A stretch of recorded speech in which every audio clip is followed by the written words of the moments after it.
Okay, let's dive right in. We're always hearing about these incredible AI breakthroughs, right? But what happens when things go wrong? When an AI fails, it kicks off this super complicated blame game. So today, we're going to unravel one of the biggest challenges in tech right now. Who is actually responsible? This is the big question, isn't it? I mean, is it the programmer who wrote the code, the company that sold the software, or maybe the person who was actually using it when it messed up? Well, the answer is not simple at all. It's a huge puzzle that lawyers, ethicists, and engineers are all scrambling to solve. And look, this isn't just some theoretical what-if problem. AI is already making massive, high-stakes decisions that affect our lives every single day.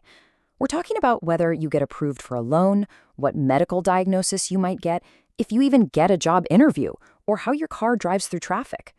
The consequences of a mistake in these areas, they're huge.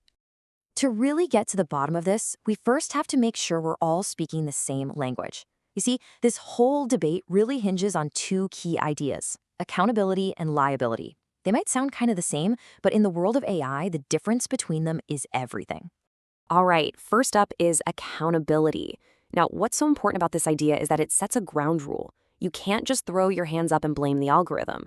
Accountability means that even when a machine makes the final call, a human or a company is still on the hook for what happens. It's all about owning the results. So, how do you actually build this accountability? Well, it's not just some vague promise. It requires a really solid framework.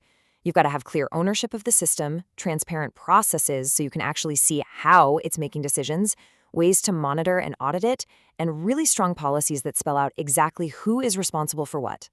Now let's flip to the other side of that coin: liability. This is where things get serious, legally speaking.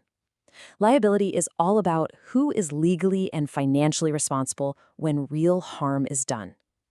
If an AI's mistake causes an accident or a huge financial loss, liability determines who has to pay up. And this lays it out perfectly. Think of it this way. Accountability is about internal responsibility. Who's in charge of the system? Liability is about the external consequences. Who pays for the damage when that system breaks something? You absolutely need both, but they are definitely not the same thing. So why is this so difficult? Why is it so hard to just point the finger? Well, it's because an AI isn't created or used by just one person. It's the end product of a long, complex chain of different people and companies, and each one plays a different role. I mean, just look at this chain of responsibility. You have the developers who build the actual model, then you've got the vendors who package it up and sell it. After that, there are the companies that actually deploy it.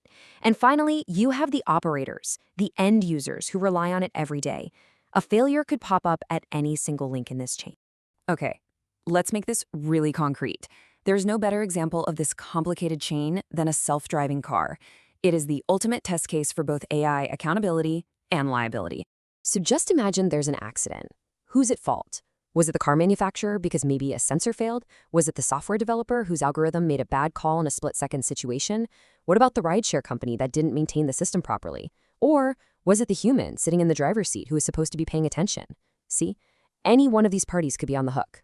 With all this complexity, how do we possibly move forward? The answer is by being intentional, by designing and building what you could call an architecture of responsibility. It's all about creating systems and processes that build trust and clarity right from the very beginning. And the absolute bedrock of this whole architecture is documentation. I know, it doesn't sound very exciting, but meticulous record keeping is everything. To figure out why an AI did what it did, investigators need to see the model's design, the data it was trained on, its testing history, a full log of its actions. Without that paper trail, finding accountability is pretty much impossible. And because that paper trail is so critical, organizations aren't just being left to figure this out on their own. We're seeing this massive shift where governments and regulators all over the world are stepping in to create the official rules of the road for AI. Landmark regulations like the EU's AI Act are really setting a new global standard. They're making things like accountability structures and risk management mandatory, not optional. And for any AI system that's considered high risk, they're demanding serious transparency, basically forcing creators to open up that black box.